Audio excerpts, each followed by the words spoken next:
Baik, anak-anakku sekalian, Assalamualaikum warahmatullahi wabarakatuh. Alhamdulillah, wassalatu wassalamu ala asrafil anbiya'i wal mursalin wa ala alihi wa ashabihi wa man sara ala nahdihi wa tamassaka bi sunnati ila yaumiddin. Ashhadu an la ilaha illallah wahdahu la syarika lah wa ashhadu anna Muhammadan abduhu wa rasuluh. Amma ba'd. Anak-anak Pak Rahmat kelas 5A dan kelas 5B yang Pak Rahmat cintai dan Pak Rahmat banggakan.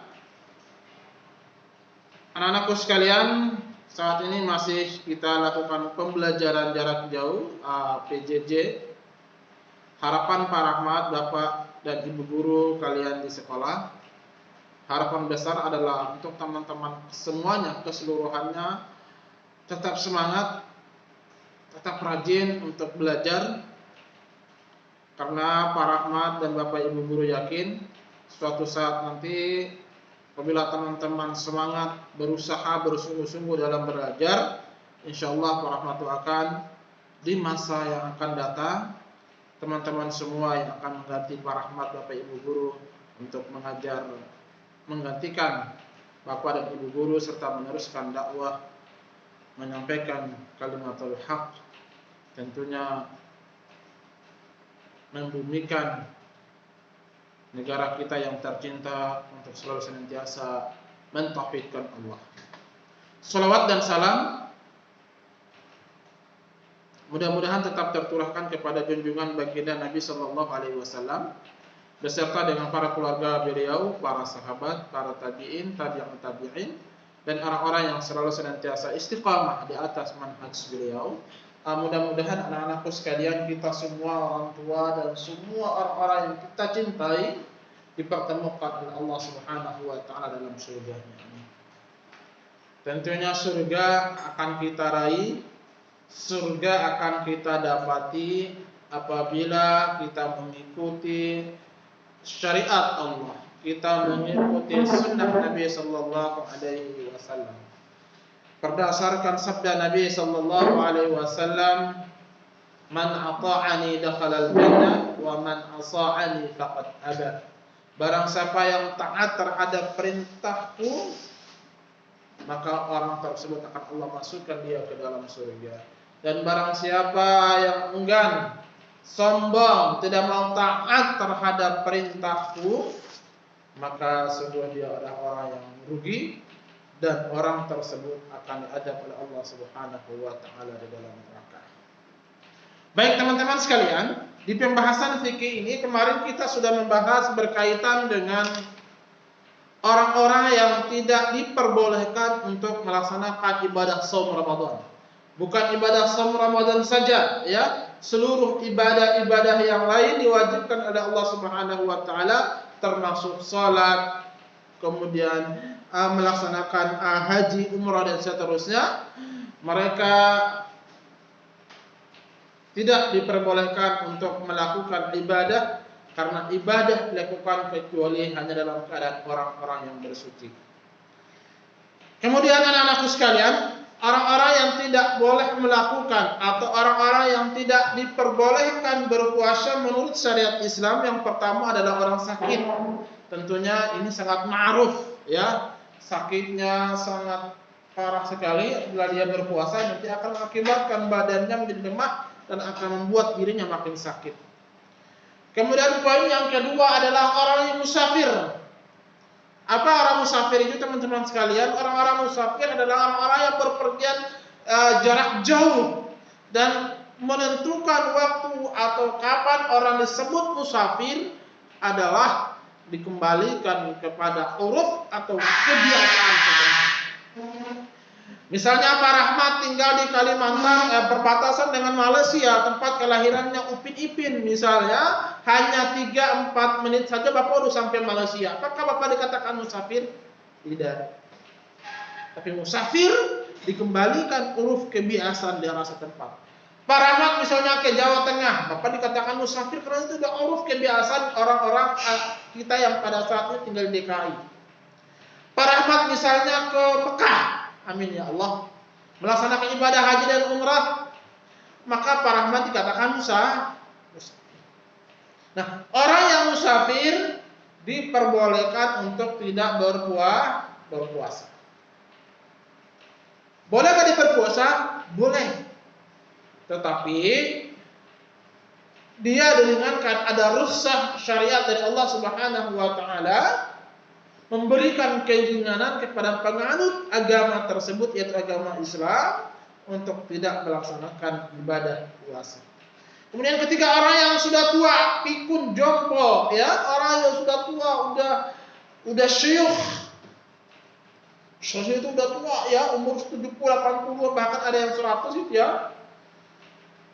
Dia tidak disyariatkan berpuasa. Kenapa? Kalau dia berpuasa akan membuat dirinya makin sakit. Tetapi kalau dia mampu laksanakan, maka itu jauh lebih utama atau lebih afdal. Tapi jarang kita ketemukan hal demikian.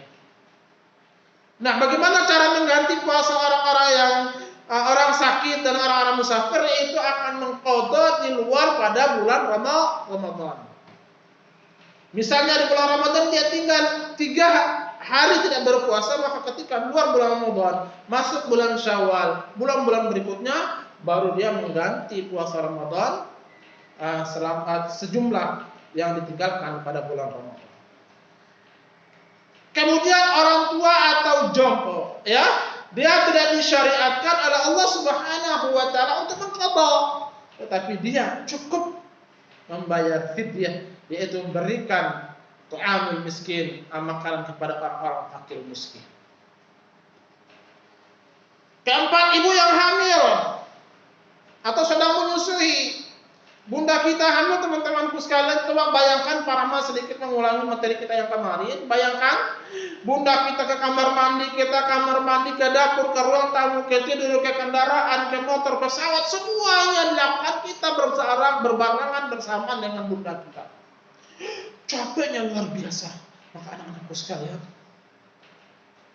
ketika kita dilahirkan, kalau ada bunda kita, itu pertarungan antara kehidupan, dua kehidupan, antara hidup atau mati, antara hidup atau meninggal. Kalau nggak bayi hidup, makanya yang akan meninggal. Kalaupun bisa dua-duanya bisa hidup, ataupun dua-duanya akan meninggal dunia. Pertarungan yang sangat luar biasa.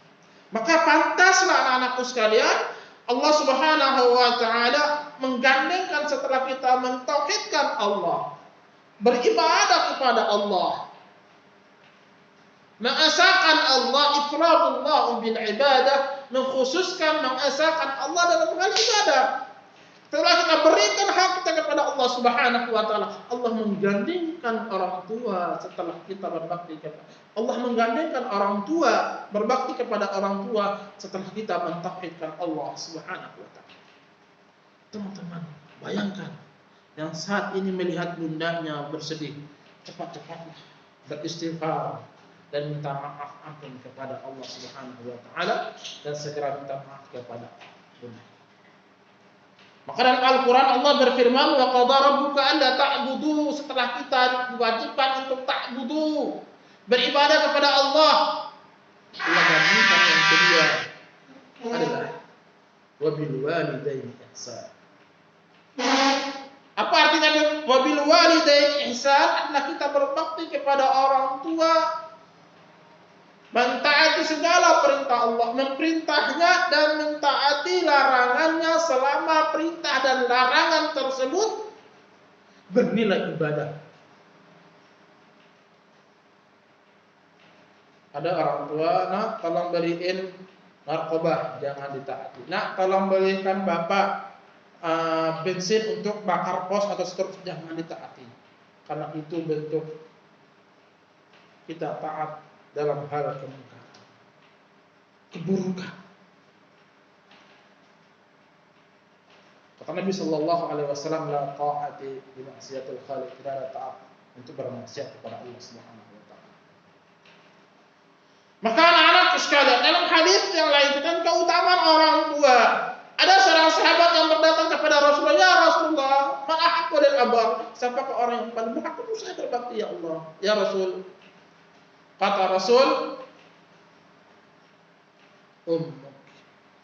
Besok lagi kata Nabi, ummuk. Besok lagi kata Nabi, ummuk. Ibumu, ibumu, ibu, menandakan pentingnya kita beribadah, kita taat terhadap perintah ibu, berbakti kepada orang tua. Maka pantas, kata Nabi Shallallahu Alaihi Wasallam melanjutkan dalam hadis yang lain, Rasulullah Shallallahu Alaihi Wasallam bersabda, al jannatu tahta aqdamil ummahat. Surga itu ada bawah telapak kaki bunda. Allah. Teman-teman ketika membacakan hadis ini, mendengarkan hadis ini, al-jannatu tahta aqdamil ummahat, surga itu ada di bawah telapak kaki ibu. Jangan kalian anggap bahwasanya kalian angkat kaki bunda kalian, angkat telapak kaki bunda kalian, ada surga. Bukan itu yang dimaksud oleh Nabi sallallahu alaihi wasallam. Yang dimaksud oleh Nabi sallallahu alaihi wasallam, al-jannatu tahta aqdamil ummahat, surga itu dekat dengan ibu. Allah. Ingin mendapatkan surga Allah, ingin mendapatkan kemuliaan Allah, maka berbaktilah kepada orang tua, wabil khusus ibu kita. Maka ada sebuah patah yang mengatakan kasih ibu kepada beta, kasih ibu kepada beta sepanjang masa, kasih beta kepada ibu sepanjang jalan. Allah. Ya, walaupun kita sebagai anak sudah meninggal, orang tua masih tetap mendoakan untuk kebaikan dan kemuliaan untuk kita di alam ini. Allah. Ya, jadi ibu yang hamil, ibu yang menyusui, mereka diringankan, diberi rukhsah khusus, mereka tidak mengqadha puasa, tetapi dengan cukup membayar fidyah di luar bulan Ramadan atau di bulan Ramadan sekali. Yang terakhir, yang kelima adalah wanita haid atau nifas. Ya, bagi teman anak-anak rahmat yang kelas 5A dan 5B wabil khusus yang sudah masuk remaja, yang sudah masa balik, pasti akan mengalami namanya haid atau nifas. Maka bagi teman-teman yang sudah balik, maka mereka tidak disyariatkan oleh Allah Subhanahu wa taala untuk melaksanakan ibadah puasa Ramadan, ibadah salat, ibadah wajib yang lain. Tetapi dalam masalah ibadah salat Ramadan disyariatkan untuk mengqadha di luar bulan Ramadan atau di luar puasa yang disyariatkan oleh Allah dan Rasulullah sallallahu alaihi wasallam. Kemudian teman-teman, kita masuk pada pelajaran yang ketiga, amaliyah dan adab di bulan Ramadan. Amaliyah dan adab di bulan Ramadan. Kita ketahui teman-temanku sekalian, bulan Ramadan adalah bulan yang penuh dengan maghfirah, bulan yang penuh dengan ampunan, bulan yang penuh dengan kenikmatan, bulan yang penuh dengan anugerah, bulan yang penuh dengan diampunkannya dosa, bulan yang dilipat gandakannya pahala Allah Subhanahu wa taala. Bulan Ramadan unzila fihi al-Quran, diturunkan padanya Al-Quran Karim. Oleh karena itu anak-anakku sekalian, bulan Ramadan merupakan kesempatan bagi kita, waktu bagi kita untuk berpacu lagi, bersemangat lagi untuk meningkatkan ketakwaan dan keimanan kita kepada Allah Subhanahu wa taala. Nanti di akhir pada Ramadan kita akan mendapatkan, keluar daripada bulan Ramadan, kita mendapat gelar la'allakum tattaqun. Semoga kita menjadi orang-orang yang bertakwa. Itulah esensi daripada puasa Ramadan. Oleh karena itu anak-anakku sekalian, Allah Subhanahu wa taala berfirman, "Syahrul Ramadan alladzi unzila fihi al-Qur'an hudan lin-nas mubayyinatin minal huda wal furqan. Faman syahida minkum asy-syahra falyasum." Atau dalam ayat lain, "Ya ayyuhalladzina amanu kutiba alaikumus shiyam kama kutiba alal ladzina min qablikum la'allakum tattaqun." Muhammad, matiin laptopnya. Matiin.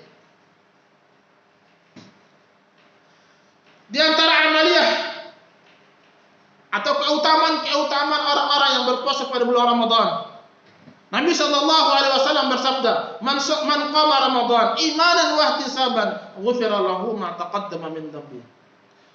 Fi ayatin ukhra, fi haditsil ukhra, "Man shama Ramadan imanan wa ihtisaban, ghufira lahu ma taqaddama min dhanbi." Siapa saja yang melaksanakan salat malam Qama yaqumu artinya berdiri, maksud di sini adalah melaksanakan salat malam. Fi Ramadan, pada bulan Ramadan, wahtisaban, imanan, dikarenakan imanan kepada Allah Subhanahu wa taala, wahtisaban, dan penuh pengharapan, ghufirallahu, maka akan diampunkan baginya, lahu, untuknya, dirinya, ma taqaddama min dzambi, dosa-dosa yang telah lalu. Ada beberapa poin. Yang pertama adalah qiyamul lail, artinya kita selalu senantiasa menghidupkan malam-malam Ramadan dengan melaksanakan salat-salat tarawih. Banyak melaksanakan salat, banyak melakukan ibadah, banyak melakukan membaca tadarusul Quran, karena bulan Ramadan unzila fihi al-Quran. Kemudian yang kedua, tadarus, artinya mengaji, menghafal Al-Quran, memperbaiki bacaan Al-Quran. Bahkan di zaman Nabi SAW ketika masuk bulan Ramadan, Nabi SAW meliburkan seluruh aktivitas kajiannya dan memfokuskan dirinya untuk kalamullah, membaca Al-Quran dan mengamalkan Al-Quran serta menghafal Al-Quran. Kemudian poin yang ketiga, sedekah dan infak, itu mendermakan sebagian harta untuk membantu sama kaum muslimin yang membutuhkan seperti fakir miskin dan anak yatim piatu. Ketika bulan Ramadan, amal kita, pahala kita akan dilipat gandakan oleh Allah Subhanahu wa taala menjadi 10 kali lipat lebih. Teman-teman, puasa Ramadan perbanyaklah bersedekah, infak, dan memberikan makanan kepada fakir miskin.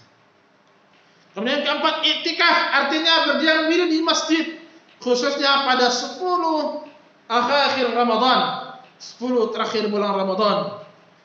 Iktikaf di samping untuk memakmurkan masjid Allah, untuk memakmurkan masjid-masjidnya Allah, Baitullah, rumah-rumah Allah, untuk selalu senantiasa dilantunkan kalam Allah, dilantunkan Al-Quran. Teman-teman sekalian yang para rahmat cintai, oleh karena itu melihat video para rahmat ini, teman-teman bisa melihat kembali buku kalian, fikih ibadah. Mudah-mudahan teman-teman bisa memahami pelajaran fikih dan insyaallah teman-teman bisa melaksanakan ibadah dengan penuh keikhlasan, tentunya mengikuti ittiba sunnah Nabi sallallahu alaihi wasallam. Insyaallah taala pada berikutnya kita akan bahas tentang adab fi Ramadan, adab di bulan Ramadan. Rahmat cukup sekian. Wassallallahu ala sayyidina Muhammadin wa ala alihi wa sahbihi wa sallama tasliman katsira.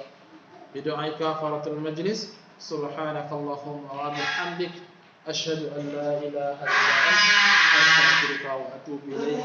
Assalamualaikum warahmatullahi wabarakatuh.